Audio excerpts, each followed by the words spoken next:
Well, good morning, Citylight Lincoln Church. It is so good to be spiritually with all of you. I just want to let you know that He is still risen. Jesus is still risen. The tomb is still empty. He has still defeated sin and Satan and death forevermore, and we get to benefit from Jesus being alive for us. And so praise God. And what a way to follow up Easter, Big Easter Sunday, than to talk about divorce. Okay, now before you leave, we're preaching the Bible, we're going through it. It just comes up in the Sermon on the Mount. And so we're going to be talking about divorce this morning. But let me just explain something real quick. This isn't just a sermon to me. It's not just a theology for me. This is real life. My parents divorced when I was younger. My grandparents have been divorced. Divorce has plagued my family for generations. And I'll be honest, as I went into marriage and even now in marriage, one of my biggest fears is getting divorced. In fact, just to kind of fight this generational sin that my family has struggled with, I got a tattoo. Some of you noticed that got a tattoo on my finger just to represent the permanence of marriage, that I'm sticking with my wife through whatever happens. And so I hope that you know and that you hear from me this morning. This isn't just a sermon. This isn't pointing fingers. This isn't just giving an ideology or a theology. This is real life. And so I hope it impacts your life as well. I just want to speak to the people right now that are listening that have been divorced. I know there are plenty of people listening that have been divorced either recently or in the past. And I just want to say on behalf of the church and Jesus that I'm sorry. I'm sorry. If you felt guilt and shame and condemnation from the church, it's like we've made divorce into this like unpardonable sin. I just want to let you know that you are loved, you are valuable. Jesus took that condemnation for you on the cross, and so there is no shame within the gospel. And so I just want to say I'm sorry, and I hope through the sermon you feel loved and you feel the grace of Jesus wash over you. And for those watching that maybe want to be vigilantes for this, for divorce, you might want to point fingers. I just want to let you know that that divorce gets 2 verses and 3 chapters of the Sermon on the Mount. Just 2 verses within these 3 chapters. And in this call on divorce, Jesus doesn't mention hell, but he mentions hell in anger and in lust. And so I'm not trying to downplay divorce. I'm just saying we should not make it ultimate. We shouldn't play this hierarchy game with all these different types of sin. Let's call sin sin, but let's also show some scandalous grace. Amen? And so this morning, here's what I would love to do. I would love to paint a beautiful, robust picture of marriage for all of us, to see this is God's intention when he created marriage. And from that, I want to give us a sobering, clear view of divorce. I want to preach the gospel into both situations and give application along the way. So here's what today isn't. I'm not going to give an exhaustive list of every example of when you can divorce and when you can't and all those things. You may be curious of that. We'll maybe point you to some resources, but that's not what this morning is going to be about. And so I just want to set that for now. Now, as we jump into Matthew 5 in the Bible, as we teach this, question for you is how many of you currently, by show of hands, I wish I could see you, have artwork from your kids on your fridge right now? Okay, we do, like all the time. And so this is what my daughter, Gracie, made me this week. I love it. And by the way, parents, can we just admit there's that awkward moment that all of us face of like, when do I get to throw this away? It sounds like horrible, but you're like, I'm not going to keep this till they're in college. I think my mom might have kept one of these. Anyways, so let me just explain what's going on here. This is her grandpa, Don. This is Gracie. She's explaining this to me. This is her pink car that Grandpa Rick got her. This is her signature. This red thing right here is, it's a birthday present. She didn't say what the present is. It's just a birthday present. And these 2 green circles are construction tools, and the sun is in the corner. Now, the sun and maybe Grandpa Don and Gracie are the only 2 things I'm like, yeah, that makes sense. And on the rest of the stuff, I want to go, Gracie, I think that looks like a unicorn or like a baseball bat. And yet, here's my question. Who gets to say what these pictures are? Gracie does. Why? Because she's the one that made them, right? She's the one that made this picture, and so she gets to say what it is. And so here's my call for us this morning, is that God painted a picture of marriage. And he made it clear, and he made it definitive, and he made it understandable. And so what I want to do is show us this picture of marriage through this sermon, the different intricacies of it and beauty of it. And I want to show us how we're tempted to try and redefine it and go, I don't know about this. That might be something different than what you said it is. And try and show us the beautiful picture that God created for marriage. And so this sermon, you will realize, is far more about marriage than it is divorce, okay? Cards on the table. And so before we jump into Matthew 5, our verses, we're going to jump back and then forward to Genesis and Ephesians to be able to understand marriage better, because if you misunderstand marriage, you will misunderstand divorce, okay? So let's make sure we understand, don't have any misconceptions with marriage. And I want to show you two fundamental truths about marriage. And so if you got a Bible, and I hope that you do, open up to Genesis chapter 2. First book of the Bible. This is the second chapter. This is after God created everything. He's pre-existent, completely content on his own, and yet by his grace he creates the world and us. Now, chapter 2, verse 18 is where we're going to start. And then the Lord God said, it's not good that the man should be alone. I will make him a helper fit for him. And so I want you to notice here that Adam wasn't the one that initiated someone with him. He wasn't the one that went, hey, God, I just want to let you know I've been kind of lonely, and I'm wondering if there's anything we could do about it. Can you maybe create someone? No. God noticed it wasn't good for Adam to be alone, and he goes, hey, we need to do something about that. Adam didn't go to findmyhelper.org. He didn't go to christianmingle.com. No, God initiated and said, hey, you need someone to be with you, a partner to run with for the rest of your life. And so it continues, verse 19. He says, now, out of the ground, the Lord God had formed every beast of the field and every bird of the heavens and brought them to the man to see what he would call them. And whatever the man called every living creature, that was its name. The man gave names to all the livestock and to the birds of the heavens and to every beast of the field. The key here, right here, is but for Adam, there was not found a helper fit for him. So here's what happened. God brings this huge animal in front of Adam, and he goes, yeah, that looks like a walrus. Okay, sweet, move along. God brings this bird, and Adam goes, that's a pelican. And then all the way through, and God goes, do you think any of these could be your helper? Adam goes, no, I honestly don't really. I will mention that the mini golden doodle was a close second, but just didn't work. And so anyways, none of the animals, none of the beasts of the field, none of the animals would work for a helper. And so we see the story go in verse 21. So the Lord God caused a deep sleep to fall upon the man. And while he slept, he took one of his ribs and closed up its place with flesh. And the rib that the Lord God had taken from the man, he made into a woman and brought her to the man. And the man said, whoa, this at last is the bone of my bones and flesh of my flesh. She shall be called woman because she was taken out of man. So we get to see this beautiful first interaction between Adam and Eve, this helper that God made, this partner that God made for Adam. It's beautiful, right? And so God officiates their wedding in verse 24. He says, therefore, a man shall leave his father and his mother and hold fast to his wife, and they shall become one flesh. God has right here the first wedding.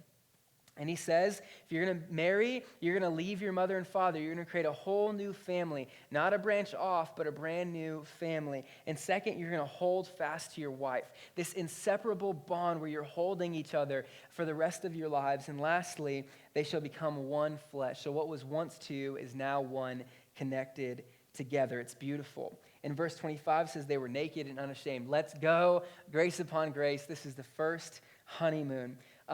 Pretty amazing. So there you go. The idea here, the first fundamental truth is that marriage is God's idea. Genesis 2 shows us definitively that marriage is God's idea. It wasn't Adam that initiated it, it was God. God saw he needed a helper. God made Eve, and then God brought Eve to Adam and officiated their wedding. Marriage is God's idea. Not our current cultural understanding, no, we didn't initiate it, God made it. Marriage is God's idea. First fundamental truth. Second fundamental truth is found over in Ephesians chapter 5. So flip over to your New Testament, later part of your Bible, Ephesians chapter 5. So, as you guys are getting there, chapter 5 and verse 22 through 24, Paul gives, from God's perspective, a charge to women. He says, wives, submit to your own husbands as to the Lord. So women get this beautiful opportunity to display the submission of Jesus. As Jesus submitted to his Father, they get to show that submission as they submit to the Father, and they submit to their husbands as well. In verse 25, it says, husbands, love your wives as Christ loved the church and gave himself up for her. Okay, so women represent the submission of Jesus, and men represent the sacrifice of Jesus, that he gave his life, and we get to do both in tandem together and be able to represent the beautiful love of Jesus. And so that's the charge for women. That's the charge for men in marriage. And as you walk down, look at verse 31 with me. Therefore, a man shall leave his father and his mother and hold fast to his wife, and the two shall become one flesh. Hold on. Does that sound familiar? That's the exact quote from Genesis 2 that we just read, God officiating the first wedding, right? This is his call. This is the same wedding. And he follows up in verse 32 and says, this mystery is profound. This marriage that we're talking about, it's profound. And I'm saying that it refers to Christ in the church. In other words, marriage is a display of the gospel. Our first truth is that marriage is God's idea, and our second truth is that marriage is a gospel picture. It's supposed to represent Jesus' relationship with us, God's commitment to us. And so here's my question. When's the last time that you saw an old, rusted up, beat up car? What's crazy to me about these old rusty cars that have faded over time and rusted and are sputtering out is that at one point in time, they drove off of the lot brand spanking new at top dollar, and they were the belle of the ball. But over time, as they would fade and rust, they became this thing that we don't want to look at, that we wouldn't want to drive, right? I have a friend in Omaha, and hopefully we can get a picture on here for you, but he restores cars. And I said, dude, you just finished a project. Would you send me a picture? So here it is, if we can get it. And the top picture is just this thing you would never want to drive whatsoever, right? Looks rough. And then you look at the bottom picture, the transformation, you're going, whoa, you've restored this to its first beauty. And friends, this is exactly what Jesus is doing in Ephesians 5. It's what Paul is doing. He's restoring the initial beauty of marriage. See, over time, marriage had cheapened, and we've way at it, and we've made it not as beautiful as Jesus has wanted it to be. And he's going, no, marriage is a picture of the gospel, God's original intent. And you may go, well, how? Remember, Genesis 2 and Ephesians 5, it's this call to hold fast, to be this one flesh. And so here's the gospel, God's unbreakable commitment to his broken creation. God's unbreakable commitment to his broken creation. That is the gospel. And so through thick and thin, through obedience and sin, Jesus is committed. Through highs and lows, joys and woes, Jesus is committed. Through faith and fear, when we run away and when we draw near, Jesus is committed. Marriage represents God's unbreakable commitment to broken creation. We get to match that and show that in marriage. So just to recap, 2 fundamental truths. Number 1, marriage is God's idea. Number 2, marriage is a gospel picture. And so now that we understand marriage a little bit better, we can jump into Jesus talking about divorce in Matthew 5. So Matthew 5, our actual text, sorry, it took me a little while to get there. Promise it's not going to be too long. But he says, it was also said, whoever divorces his wife, let him give her a certificate of divorce. But I say to you that everyone who divorces his wife, except on the ground of sexual immorality, makes her commit adultery, and whoever marries a divorced woman commits adultery. Okay, so this is 2,000 years ago that this was spoken, all right? And after 2,000 years, a lot of things have changed and a lot of things don't make sense. So we have to ask the question, what did it mean to them then? This certificate of divorce, is that like what we normally fill out with a lawyer? Well, here's what would happen in Jesus' culture. They knew that adultery was wrong. You can't be with a woman that's not your wife. And so they wanted to follow the rules. And so what would happen is God married would find with their wife, they'd lost interest in her, whatever, found someone new, and they went, I want to be with her, but I can't commit adultery. So they would find this small act that their wife did wrong. Hey, she burnt the toast. And then they would go file for their certificate of divorce, leave their wife, and go marry this other girl and be with her. And voila, I have not broken God's law because I'm with this new girl, but I divorced my wife and she's now legally my wife and I'm with her now. It's this weird loophole where it's like this religious facade of outward obedience to God, but really it's just finding a loophole to try and get what you want and still manage to not break his law. It's wicked, right? And so this is what would happen, and Jesus is confronting, going, enough of that. This is done. I'm not going to follow by those rules. Again, he's not rewriting the law. He's revealing God's heart in the law. Now, I hope you've noticed this as we've walked through the Sermon on the Mount. But the logic of the Sermon on the Mount so far, I know this is sobering, but the logic is everyone is guilty. Everyone is guilty. And so we looked at anger and murder. We looked at murder, and we're going, yeah, thanks, Jesus. I don't like murderers. You talk to them, and you get them to go away, And he's like, yeah, okay, cool. Have any of you gotten mad at your brother? Anyone insulted anyone? Spoken lowly of some?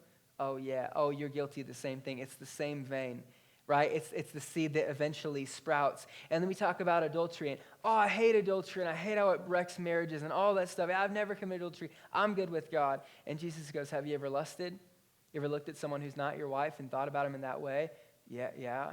Oh, well, you're guilty too. So this is the logic going through. And then he gets to divorce. And we would be remiss to think he's not operating in that same logic. And so you kind of ask the question, we're coming to divorce, and we're going, hey, for those of us not divorced, we think this is great for us. Well, thanks, Jesus. Let me send this to my friend that got divorced last year. No. The same logic, everyone is guilty. How could we be guilty of divorce? Let me ask the married couples, how many of us have been guilty of wishing our spouse was different? We see some friends, a couple, and go, man, his wife is just so spontaneous and fun, or his wife is so organized and disciplined, or wives look at other person's husbands and go, man, he goes on the ground with the kids and he plays with them. I wish my husband did that. I wish you, and it's like, yeah, well, you didn't divorce, but you're thinking about a different spouse. You're thinking about your spouse is different. Or maybe some of us that are married are just going, man, I miss the old days of being free, the bachelor living, and it's going, you may not have divorce somebody, but in your heart, you're spiritually committing that sin of separating yourself, wishing you're with someone else or wishing the person you're with is different. We're all guilty. And so I want to address 4 lies briefly that we all tend to believe about marriage and divorce. Number 1, you ready? Number 1, marriage is better our way. First lie, marriage is better our way. And so what we do as we look at Jesus' creation, creating marriage back in Genesis 2 and go, man, that worked great for Adam and Eve, but Jesus, I just want to let you know we're a long time after that, and my wife isn't Eve. Like if the worst thing that Eve did, that my wife did, was eat some forbidden fruit, we would be golden right now. My wife constantly nags, and she argues with me, and I just want some peace and quiet. I know that worked for them, but I don't have Eve as my wife. Or wives, we go, hey, I get it, that sounds great, but Adam's not my husband. Adam was excited for Eve. He was blown away by her. He was excited about her. My husband's excited about sports and video games and playing with his friends and doing all these other hobbies. He's not excited about me. And it's like we think that over time, something needs to change with this picture that God painted of marriage. Like you've got your iPhones, right? Or whatever phone you have, and it's like they send those iOS updates every week or two, and I click in on it. It's like, update 7.0.1.2, and I'm like, what's it for? And it says, fix some minor bugs. I'm like, okay, I guess. And it's like we're trying to put some iOS updates on marriage and go, hey, Jesus, it's a little bit outdated. It doesn't really work in our modern day culture to just be with one wife or one husband and to not just get out when things get, it's like we think that marriage is better our way, that we got a better idea than God. But I want to let you know, in Isaiah 46, verse 10, God says, I declared the end from the beginning. God isn't bound to time. He knew you when he created you. He knew your husband or your wife or whatever it is, and he combined the two of you together. His view of marriage is not outdated. It doesn't need changed. It doesn't need updated or tweaked. God's idea of marriage is pure and rich and beautiful. He knows better than us. First lie, marriage is better our way. Second lie we tend to believe is that marriage is fueled by our feelings. Marriage is fueled by our feelings. I call this like the butterfly complex. Okay, so my wife and I are watching this movie or this TV show, and this couple that's engaged, the girl goes, do you still have the butterflies? And he goes, not right now. And she goes, I lost mine, and I've been looking for him. And it's this tangible view of immaturity where we see, oh my gosh, and we want to go, oh, I'd never say that, but we operate like that. As if the fuel, the gasoline to our marriage is feelings, these butterflies that move us and lift us away into this. But my question is, what happens when the feelings fade, right? Like what happens? And feelings are fickle. We know that they come and they go. And so the truth here is not that marriage is fueled by feelings. The truth is that marriage is fueled by faithfulness. In 2 Timothy 2, verse 13, God has this declaration that if we are faithless, he remains faithful. I want to let you know that in your relationship with God, there is no sense of feelings and emotions that dictate the way he feels about you. He doesn't go, man, I don't know, Sharon's not giving me that vibe today, so I'm done with her, Or Teddy, man, he hasn't been good. His commitment to us is not based on feelings, but on his faithfulness. His commitment to us in marriage is that same way. Tim Keller is an author and pastor, and he says, I'm loving my wife more when I love her when I don't feel like it than when I love her when I do, right? So let me just make this personal. My wife and I have been together for 7 years, married for 5. Praise God, she's amazing. Kristen, I love you. And in the beginning, oh my gosh, it felt magical, right? And it still is magical, but in a different way. But nonetheless, I remember the first conversations we had, and I would look and see the little bubbles pop up that she was texting me, and I would get so excited, and I wait, and I just couldn't stop thinking about her, and it was amazing. And I remember all the first times. The first time we held hands in Playmore, and I just thought, oh my gosh, she's showing other people that she likes me. This is awesome. I remember our first kiss a couple months into dating and thought, man, that just sparks flew. I remember the first time we said I love you before we got engaged. It was amazing, right? And then now I'm like, hey, I grab her hand, hold it. She's like, we're watching Tiger King. She's like, hey, I just got a bowl of ice cream. I need this. I'm like, oh, it's cool. It's like, hey, can I get a kiss? And she's like, yeah. She kissed me on the cheek. I'm like, oh, I was wanting a little romantic one, a 2-3 second one. Anyway, it's totally different, right? And I want to let you know that feelings have changed. I don't feel that same kind of infatuation that I early did, but my feelings have deepened and they're more meaningful and they're more rich and we've experienced so much life. So no, they're not the same. No, they're not this high butterfly feeling, but I love her like crazy. And so I want to let you know there's a difference between infatuation and in it for the long haul. And just because in it for the long haul doesn't seem super sexy, it is beautiful and rich and profound. And often that faithfulness relates to feelings over time. So don't let your marriage be fueled by feelings. Let it be fueled by faithfulness, right? Third lie, marriage is for my happiness. Marriage is for my happiness. So the question we ask in marriage is, what happened to my happiness? Now, we're so prone in our culture, especially with TV shows and movies, to think that our source of joy is in our spouse, right? Singles, you can be fighting that right now, going, I just want to get married, and then I'll be happy. I'm going, no. And then you get married, and you're not happy, and you're going, it must be I married the wrong person.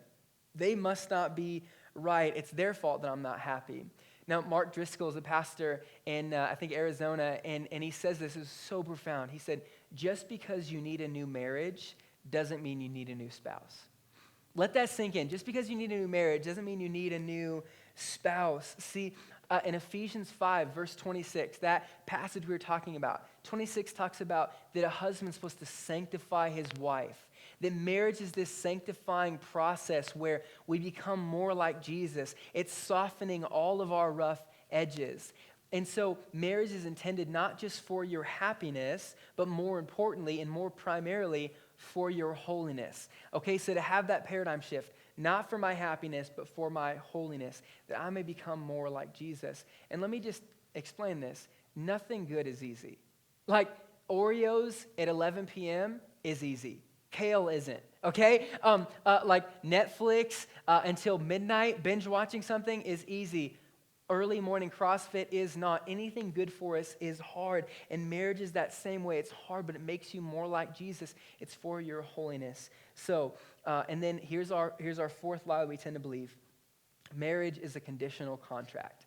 Marriage is a conditional contract. We try to get out when it gets hard. Hey, listen, marriage is just a legal bond that I just have to file with the government and I'm good. But listen, Matthew 19, verse 6, Jesus says, let no man separate what God joined together. So in marriage, you didn't join you two together. Your pastor didn't join you two together. God joined you together. And so we don't get to make this decision on this conditional contract to break us apart. It is an unconditional covenant that we're making before God. Okay? And as we saw in Ephesians 5, that this is marriage points to us and Jesus, this relationship between Jesus and his church. Marriage at its core, the truth here is that it's evangelism.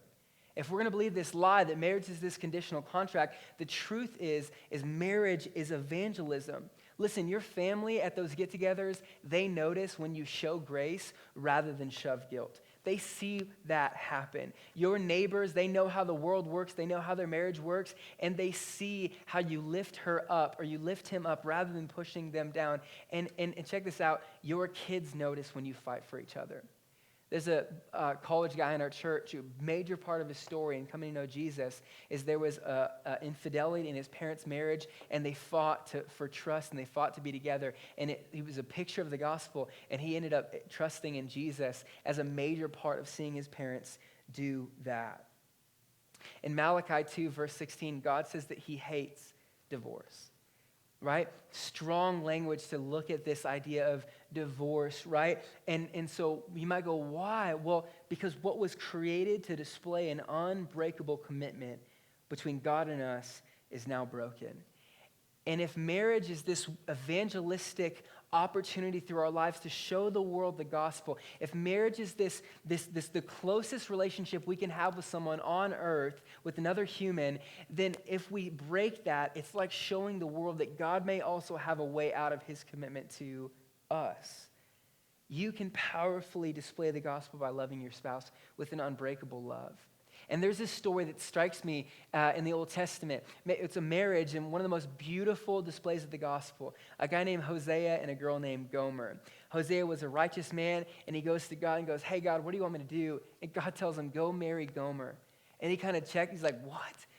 Gomer was known as a prostitute, a woman that was known for her sexual immorality. And Hosea is supposed to go marry Gomer, and he does. And the marriage goes great, but then she slips into her old ways and is with other men and ends up being sold as a sex slave.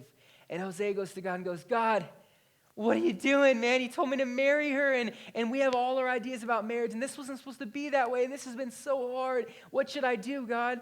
And God goes, go again. Hosea chapter 3, verse 1, go again. And love a woman who's loved by another man as the Lord loves you. And it says that Hosea in verse 2 went and he bought her back. He bought his wife back, loved her, forgave her. It's a beautiful story. And I go, man, marriage has the ability to show the world the gospel. This picture of what Jesus did for us, that he keeps running after us. He keeps chasing after us. And so here's what we want to do. This is God's proverbial picture of marriage. And we go, man, that's so cool. But you know what? I don't think this is her pink car.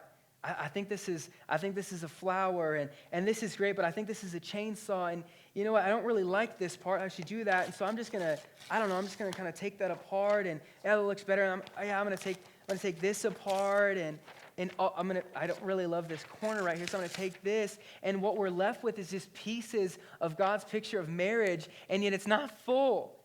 And we've shriveled it down, and we've cheapened it, and we've made it what we want to make it. I'm going, man, no. Let's fight these lies and choose to believe the truth about what God said about marriage, because it's better. It's more beautiful. It's more fulfilling. I promise. He knows better than we do. Who gave us the right to try and define what God made? And so as a church, let's come humbly before him and beg him to give us new minds. Let's ask him and say, Jesus, we want your picture. Yours is better than ours is. And so let me just address a couple people. If you've been divorced, like I said, I'm sorry for all the shame that the church has probably put on you, that you might feel self-inflicted too. And so there's a story in John chapter 8 where Jesus interacts with this woman that was caught in adultery, red-handed. And these religious men drag her in front of Jesus, and they throw and go, Jesus, what do you think we should do? And Jesus goes, the infamous, well, if you don't have sin, just cast the stone at her, totally. And everyone walks away. And Jesus kneels down with her, and he goes, has anyone condemned you? And he says, neither do I condemn you. And so friend, Brother, sister, if you're in Christ, Jesus says that same word over you. Neither do I condemn you. So I want you in this moment to stand under the overflowing waterfall of God's grace, to dip yourself in the fountain of his grace and know that you are not condemned. And yet Jesus also doesn't stop there. He says, you're not condemned, but also go and sin no more. And so for you listening, Bob Walls is a friend of mine, mentor, elder in the church. He told me this week, he said, in light of this passage, you can only obey forward. So please, I'm begging you, divorced friend, brother, sister, stop beating yourself up about the past and obey forward. You're not condemned. Go and sin no more and see the grace of Jesus in your life. The second group of people is those that are married right now considering divorce. Now, I know marriage is hard. I might not know your current situation, but I just want to let you know that I get it. My call to you is to let your lead foot be to fight for your marriage. As hard as you can, for as long as you can, fight, and then fight a little bit longer and beg Jesus for extra grace and extra help in the midst of all of that. Now, Jesus does give permission for divorce in verse 32 if it was for sexual immorality, right? But let your first and your second and your third and your fourth and your fifth option be to fight as hard as you can for that marriage and for Jesus' view of it. And I just want to say that if you're in a marriage right now and it's abusive, would you please contact me, like today? Reach out to me through email or Facebook or whatever it is. I want to walk with you. Our elders want to walk with you and advise you and take care of you and protect you. And so please let us know. Third group of people is those who are married and doing pretty well. Now, the number one reason for divorce actually isn't adultery, surprisingly. It's marital contempt. Now, marital contempt is essentially a slow fading marriage, a slowly growing bitterness and a separation between the two of you. So what happens is you stop pursuing each other.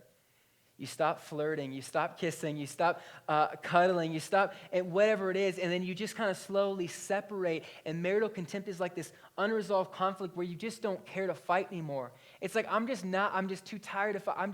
Just go to bed. I'm going to go downstairs. Marital contempt is like you're building these bricks, and then one by one, and then eventually you can't see your spouse. And I'm praying right now, break through that wall that you've built over the last however many years, smash that down and fight for them. Do not let yourself build bricks between the two of you. Keep pursuing each other and know that your marriage points to Jesus. Fourth is engaged in dating people. Now, if there are warning signs and red flags in your dating engagement, I promise they will show up in your marriage. And so my plea to you, if there are warning signs, is go talk to someone that you trust and see how to address it. Address it with your significant other. And if those things don't change, I am begging you to get out of that relationship. It's not if you feel like, no, that's redemptive and they're changing, if they're not, I promise you that a broken off engagement is far better than a broken marriage. A wedding dress that you can't return and a cake that you already paid for is far cheaper than the cost of a broken marriage, I promise you. And so don't just stay in it because you've already sent out your save the dates. Actually assess that. I promise you it is worth it.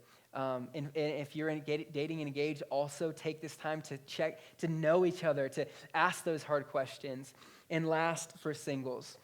Now, I hope that you weren't out of this loop. I hope you felt included. I hope this is helpful for you as you think about your future. But my call to you singles, as far as relationship goes, is to test your boyfriend and girlfriend. Is to actually think, include other people in that. Go, is this person real? Are they genuine? Are they just loving Jesus? Because I want them to test your boyfriend and girlfriend before you start to get further down the line. And also test yourself. Ask yourself, am I ready for marriage? Is this something God's calling me to do? And as you enjoy your singleness, know Jesus has given you a unique opportunity to show the gospel in your singleness. Marriage won't fulfill you, and so enjoy your marriage with Jesus right now, intimate, totally undistracted, just with him. So let me end with this. My friend is a farmer. I love farmers. And he welds like every farmer seems like they do. And it's unique because I didn't know much about welding at the beginning of this week. And so I asked him, I said, hey, there's this verse in Genesis 2:24 and in Ephesians 5 where it talks about a husband holds fast to his wife. And the language actually there presents this idea of welding something together. And I said, dude, I'm just a city kid from California and grew up in a cook for a little while. What is welding? He said, well, you get two pieces of metal And as you put them together and you connect them, there's this welder, there's this like gun, and it puts out like a wire that's extremely hot that actually connects the two pieces together so they become one. I was like, whoa. And we're starting to see this together where it's like this idea of like a man and a wife coming together, and there's this wire that's actually the bonding glue, and I'm going, that's a picture of Jesus in our marriages. Like that's what actually holds us together is this welding wire of Jesus, these two that are becoming one. It is amazing. And so I hope that's the picture of marriage for you. I hope that you'd see that beautiful picture, but I also know that through divorce we have broken that apart. And we've fallen apart and all that. I said, dude, is there any way that you can actually like weld something for me to see what this actually looks like? And he said, yeah, man, I'll do that. And so he made me this. And I think I'm going to frame this and put it in my house with this verse that you shall hold fast to one another. And you can see, I wish you could see it closer, but where the welds are. And I just said, hey, man, is there any way to get this apart? And he said, well, no, I'm pulling at it. And I mean, you could hit it. You could literally drop it.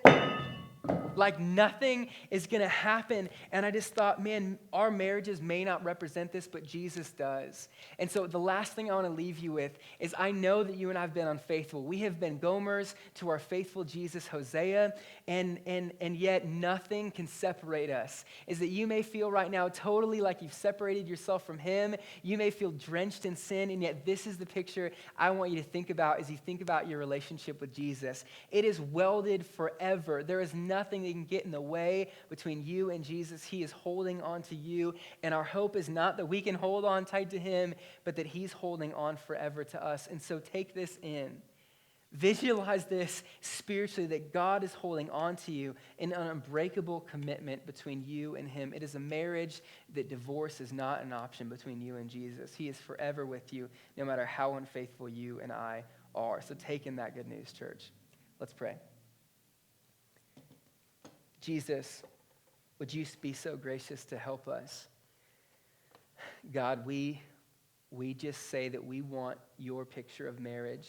It's better than ours. It's more beautiful than ours. It's more robust than ours. And so we confess all the lies that we've believed about marriage, God, that it's better our way, that it's fueled by feelings, that it's for our happiness, and that it's a conditional contract. And we pray, God, that you'd speak your truth into us, God, that you know better than us, that marriage is fueled by faithfulness, that it's for our holiness, and that marriage is evangelism, God. So would you do that? Would you protect the marriages, God, in our church right now? Would you heal? Would you reconcile? Would you protect the engaged couples and the dating couples and the singles, and protect us from making bad choices, Jesus, and show us and give us a discernment, Jesus? And more than anything, would you show us the cross? Would you show us in the midst of our divorcing culture that, God, divorce is not an option for you and your relationship with us, that we would relish in this fact that we don't have to worry about you pushing the eject button, that you are forever faithful to us. So, God, would that move us? Would that change us? Would that fuel us to have marriages and relationships that reflect that? And so, God, we repent and we just say together, we want your picture.